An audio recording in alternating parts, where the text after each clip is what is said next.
Squid and Octo kids! Welcome to It's a Splat Theory. I'm your host, Kat, and today I'm talking about the Splatoon live concerts.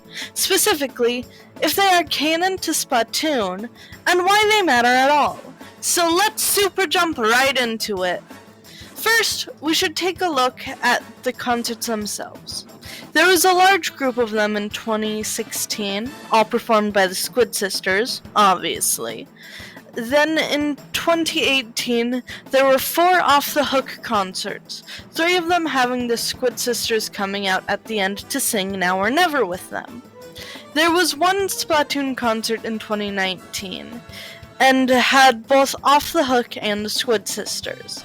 And the final one so far was in 2022 on October 8th.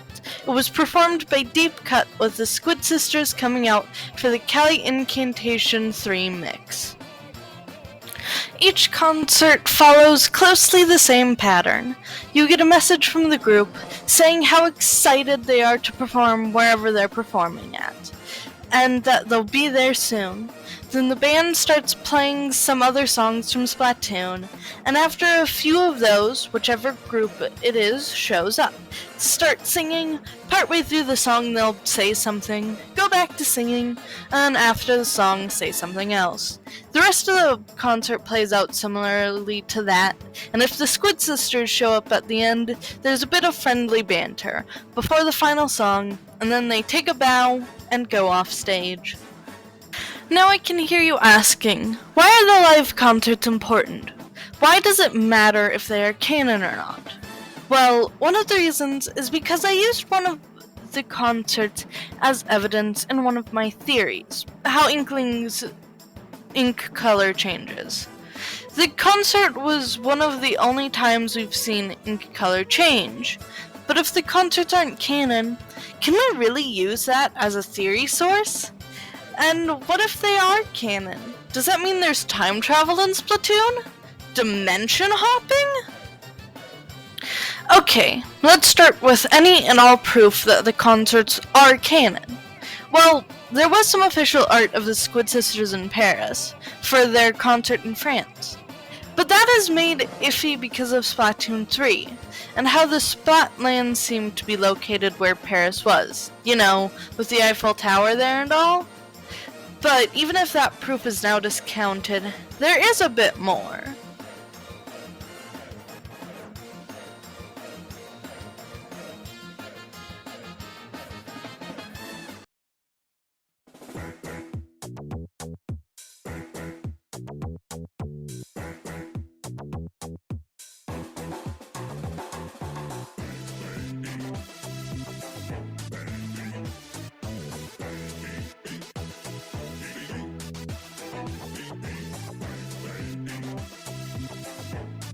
Now, let's look into some of the reasons they might not be canon.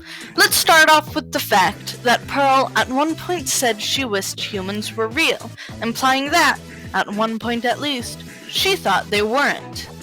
And if she had performed for humans before, she would obviously know they were real.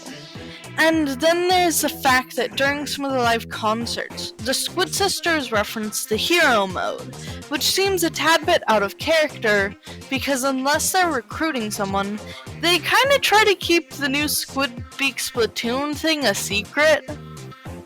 And that's all before we talk about the giant time difference. You see, Splatoon takes place 12,000 years after the destruction of most of humanity. And then only, 100 years, maybe less, maybe a little bit more passed.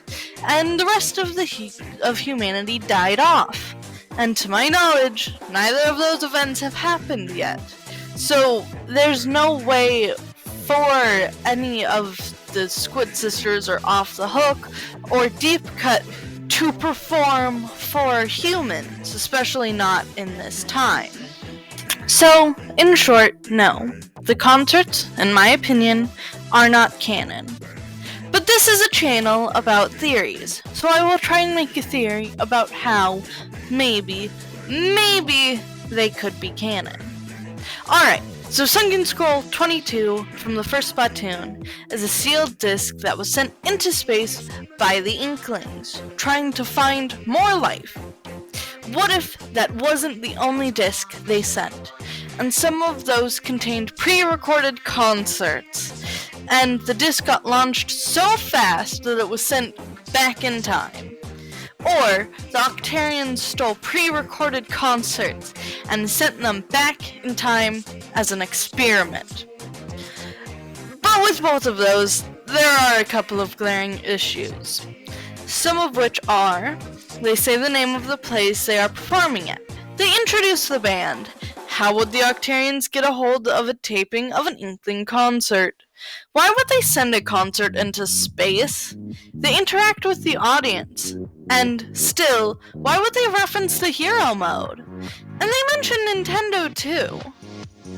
Well, I will let you come to your own conclusion, and comment what it is below. As for me, I still don't think it's canon. Unless it took place in an alternate dimension. And if there were alternate dimensions, that explained why we'd get to see some of the bad endings, and why some of the bad endings are different. But that's a theory for another day. If you enjoyed the video, super jump over to that like button, splat the subscribe, and ring the notification bell. And as always, stay fresh, stay off the hook, stay cool, and catch you later, Squid and Octo kids.